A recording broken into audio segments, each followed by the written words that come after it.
Taylor, and I'm going to be presenting you with my play, PREGO. I proudly represent Troupe 7503. I'm pregnant? A baby is growing inside of me? No, how could I be so stupid? Oh my God, what am I going to do? Everybody at school is going to hate me. My life is over. And Mom's going to kill me. PREGO, my love, our Father has answered our prayers. It just goes to show that good things always happen to good people eventually.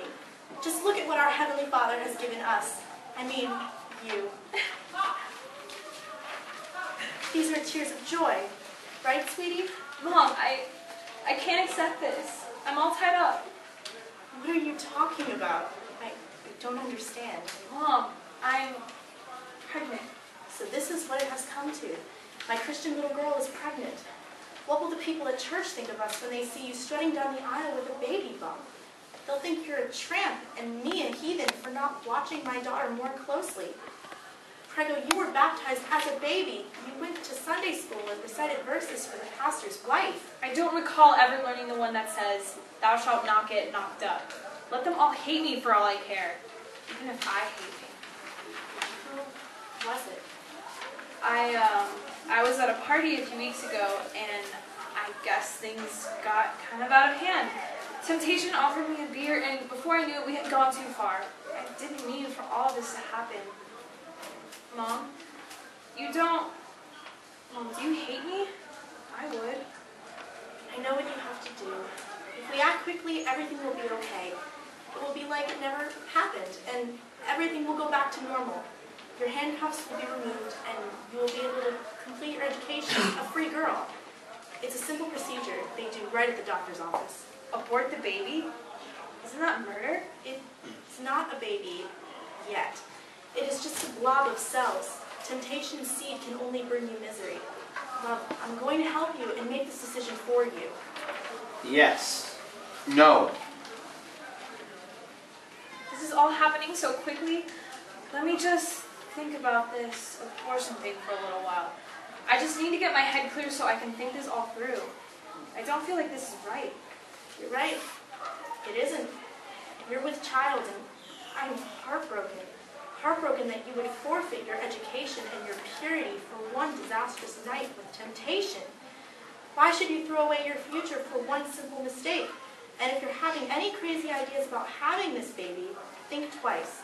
I'm not raising another baby. It's more than that, though. It's like my eyes have been opened to something I couldn't see before. Wait, did you just say I was with child? You know what I meant. Pregnant. I don't know what to think. Why do women choose to abort their babies? Because it compromises your entire education, dear. That's why. Just think of how your mother will feel to have all of her hopes and dreams crushed by the presence of an unwelcome child. Not to mention all of the time and money she will have wasted on you. The answer should be pretty obvious to you. You're way too young to take care of a baby. Everybody knows it. The baby is not your responsibility. It was never meant to be. Believe me. Why should you try to play house and take care of a kid who will be like 20 years old when you're in your late 30s? Weird. Besides, it wouldn't be fair to the poor child who would have to live in poverty and shame for like the rest of its life. Trust me, you want to abort before it's too late. There's a reason they call it an unplanned pregnancy. You know, because it's totally unplanned, unexpected, unwanted, and unnecessary. You didn't want to get pregnant, did you? What is life anyways but one long string of random chance, processes, and endless misery? Don't make this hard for yourself. Just do it. Abort. It's as simple as that. Isn't your happiness worth it? How dare you try to ruin your mother's happiness? It may not be your fault that you were brought into this world, but you better not dare stay for long. That would violate your mother's rights as a citizen of the United States of America. Father, I come broken before you, tormented by my indecision. Leave this place now. If rights are what these people desire, they should give fetus her right to live before all rights are secured. PREGO, it's so nice to meet you, young lady. I'd like to start this visit by telling you a little bit about the intruder who resides in your lower torso. The creature is currently thriving in your body, is known to the doctors as a fetus. This fetus is not actually yet a human being, although physically it is human enough. The reality of the matter, though, PREGO, is that this fetus is in your belly is nothing more than, say, a blob of undeveloped tissue. and blood. I should know.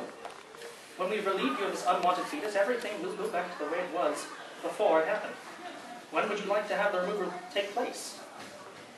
Do you have an opening for today? Actually, we have an opening right now. Are you ready? It won't take long.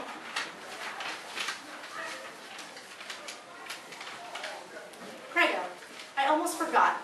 I thought it might bring you comfort to read from the Bible you left on your desk at home. I don't know why, I just felt like I should. Thanks. For I know the plans I have for you, declares the Lord.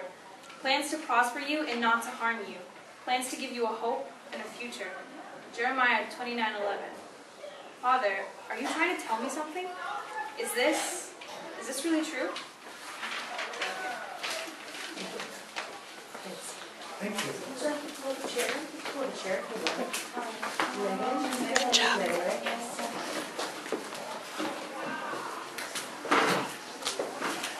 Sorry, did I take your spot?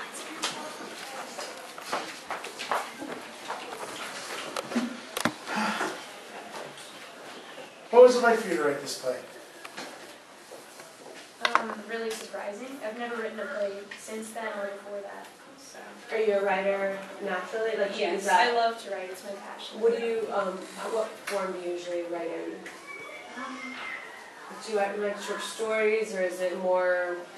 I wrote a short book when I was 10, and then I wrote a novel later on. Almost finished it. Got to 80,000 words. So I like that sort of thing, fantasy. And I love you have such a vivid imagination, and I'm a fan of the supernatural. I discovered fantasy literature in high school and have not looked back since. And to be able to write fantasy well is harder than I think people give it credit for. So I really appreciated those supernatural elements to this. Absolutely. I think you should be careful when you're writing a play. Sometimes you can end up with too many characters, and in such a short piece, we get kind of bogged down in the details. And then that too affects the stageability of it. Right. So then a director gets it, and maybe because we put theater on anywhere, right? We'll put theater on anywhere. And here, having that many people on stage would cause a little bit of a traffic issue. So someone might not choose to do this piece based on the amount of people involved. Right. So keeping the cast down can be a benefit. It can also be a benefit to have a lot of people. Those are usually musicals. So. Yeah, and I mean, and I think with this play, it's such a strong message, and it is Prego's story ultimately. You know, for instance, the scene where she's being taunted at school for being pregnant. You know, you don't necessarily need to have those characters on stage, but because she, I got the feeling she felt very alone. So to emphasize that even more, to have her alone on stage and just to hear these things coming from off stage, to have things being thrown at her from off stage while she's alone on stage, it would add more power to the piece. Exactly. So to think about what characters in this piece are really important, and then the ones that aren't as important, and it might help you clarify and make the stageability a little easier. And it makes those characters that are peripheral, literally, more important, because the ones that you see must have more weight, right? So seeing the fetus, right? Seeing fetus is more important than seeing the kids taunting her. So that lends that more power. I like that device. I do. Yeah, I do too. I really like the device of fetus. You know, I really felt like, the doctor's an important character too. I got a little confused at the end when it was born again, her sister. It felt like the mom was the same character for both of them, and I couldn't tell the difference between because I only see one mom character in the character list. Yeah, there's only one mom. Born Again is just a girl from her school. Her name is Born Again. Right, but But I noticed towards the end she calls Prego's mom. There's a line, and maybe it was just a mistype. Yeah. Maybe you just mistyped. Yeah. I didn't get that. Yeah, see, I caught that at the end, and I was like, are they sisters?